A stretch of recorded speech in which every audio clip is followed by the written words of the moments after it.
8.11.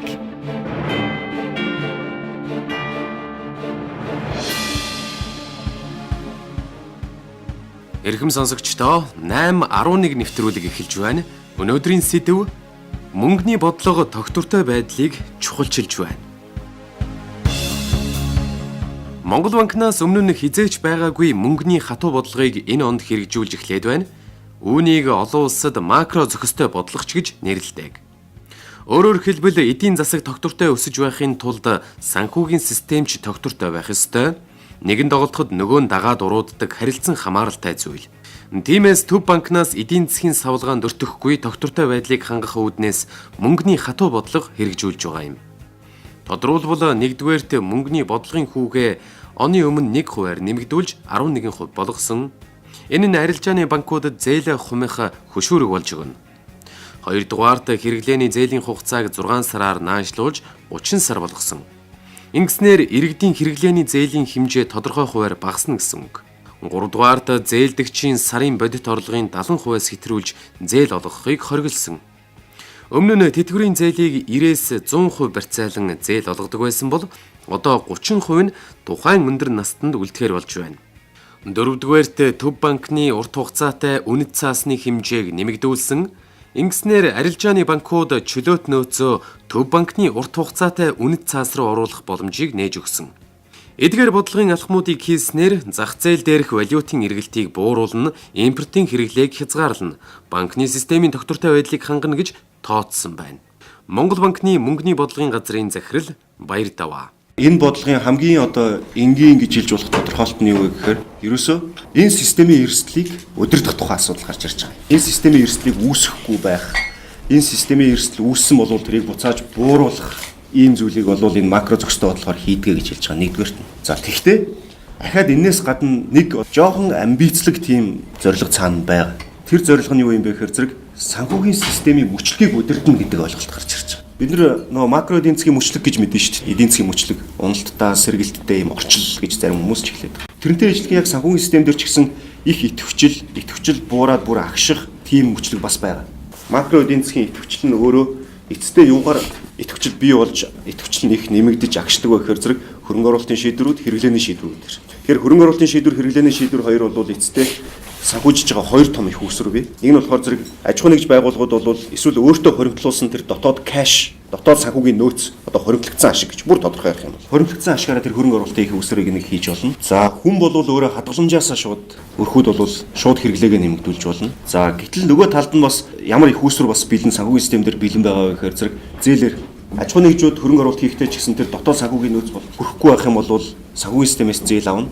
Өрхүүд бас өөрөө хадгаламж байхгүй эсвэл хадгаламж нь хүрэлцэхгүй ийм байгаа тохиолдолд бол бас зээлэр энэнийг санхүүж байна. Тэгэхээр нөгөө бодис секторын мөчлөгчийн эцэстээ тэр хэрэглээ хөрөнгө оруулалтаар ингэж дээш доошоо ингэж их нөлөөлөгдөх юм бол нөгөө талдаа энийг их баг байх нь бас санхүүгийн систем талаас нь тэр нөгөө зээлийн хүүсрээр дамжиж орж ирж байгаа. Тэгэхээр санхүүгийн систем өөрөө тэр зээлийг хэр их хэмжээнд нийлүүлж чадах вэ гэдэг нь өөрөө юунаас хамаарах вэ гэхээр зэрэг нөгөө санхүүгийн зуучлал хэр үр ашигтай байна уу гэж бид нар одоо сүүлийн үед их ярьдаг шүү дээ. Санхүүгийн зуучлал гэж их яриад байгаа. Санхүүгийн зуучлал. Тэгэхээр энэ санхүүгийн зуучлал нь өөрөө хэр сайн тэр зээлийг ингэж цааш нь эдийн засаг руу оруулж чадчихэв үү гэдэг тухай асуудал яриад байгаа. За тэгвэл тэр зээлийг эдийн засаг руу хэр их оруулж чадах вэ гэдэг нь өөрөө юунаас хамаарж байгаа юм бэ гэхээр зэрэг тухайн санхүүгийн байгууллага их үүсвэр хэрэглийг өөртөө бүрдүүлж татчихэв үү гэдэг нэг юм байна. Тэгэд энэ хоёр зүйлийг тэр хоёр мөчлөгчийн хоорондоо уялдаатай юм бол нэгэнт эдийн засгийн тогтвортой байдлыг хангах бол энэ хоёр мөчлөгийг хоёулангийн аль болох сайн удирдах хэрэгтэй. Тэр савлгааг л ингэж савлуулаад байхгүй.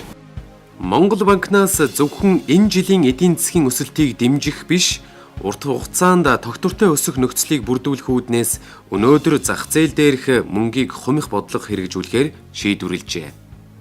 Өнгөрсөн оны байдлаар арилжааны банкуд нийт 19 их 80 төгрөгийн зээл гаргасан. Үүнээс 50% нь аж ахуй нэгж, 50% нь иргэдэд олгосон байна.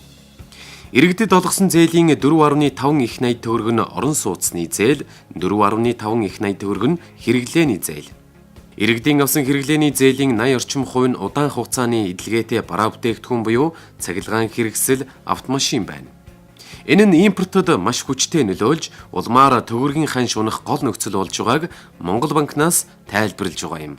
Харин хэрэглээний зээлийг хязгаарласнаар тухайн иргэний өрийн дарамт арилжааны банкуудын эрсдлийг бууруулах, улмаар импортыг ч бууруулах боломжтой гэж харж байна. Тэгвэл төсөв мөнгөний бодлого хэрхэн уялдаж байна вэ?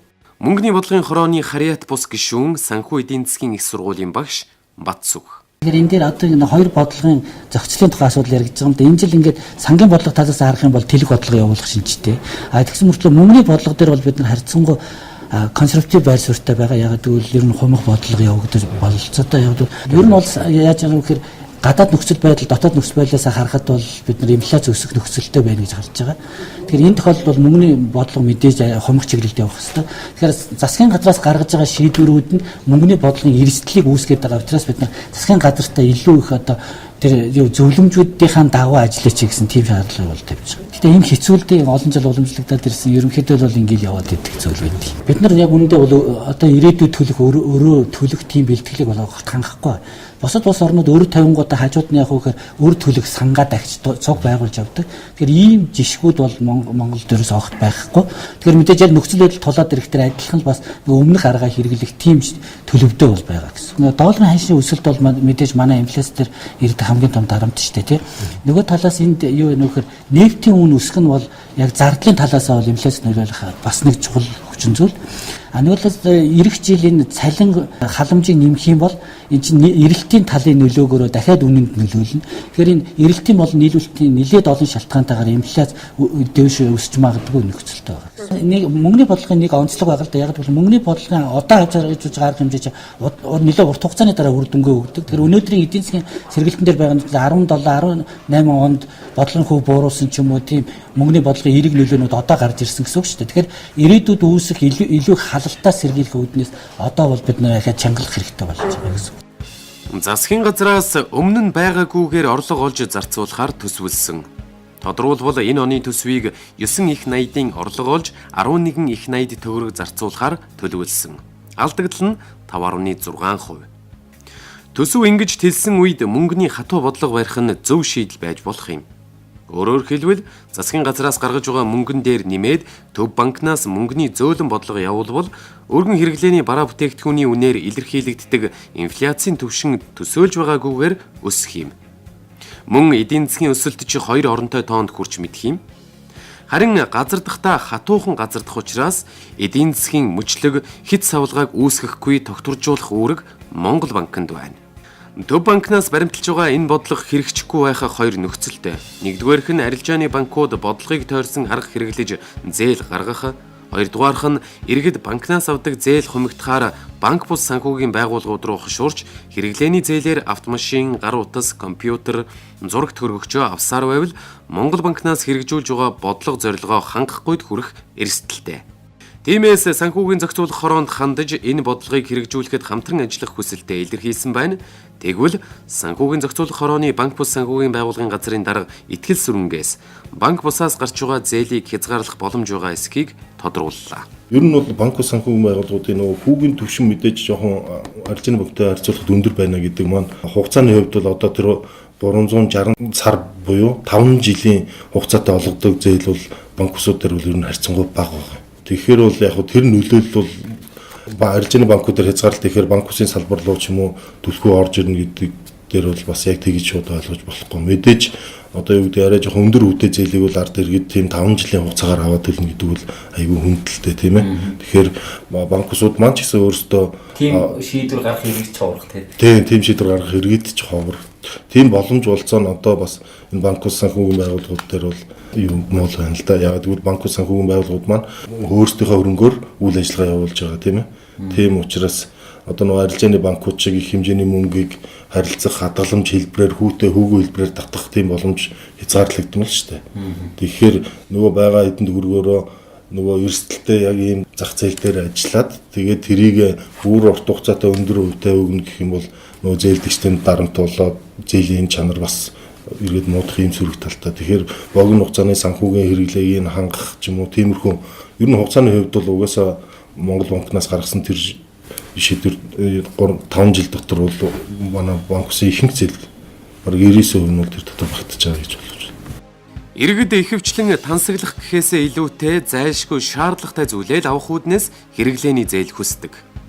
Одоо банк хүссэн хэмжээнд нь зээлийг өгөхгүй бол ломбард банк бус санхүүгийн байгууллагаас өртөг өндөртэй зээл авч дутуугаа нөхөх тохиолдолч их гарах магадлалтай. Харин санхүүгийн зохицуулах хорооноос банк бус санхүүгийн байгууллагаас гаргаж байгаа зээлийг хумих бодлого хэрэгжүүлэх боломжгүйг хэлж байна. Учир нь банк бус санхүүгийн байгууллагууд иргэдийн хадгаламж авдаггүй, зөвхөн өөрийн хөрөнгөөр зээл олгодог учраас түүнийг хориглох хууль эрх зүйн үндэслэл байхгүй.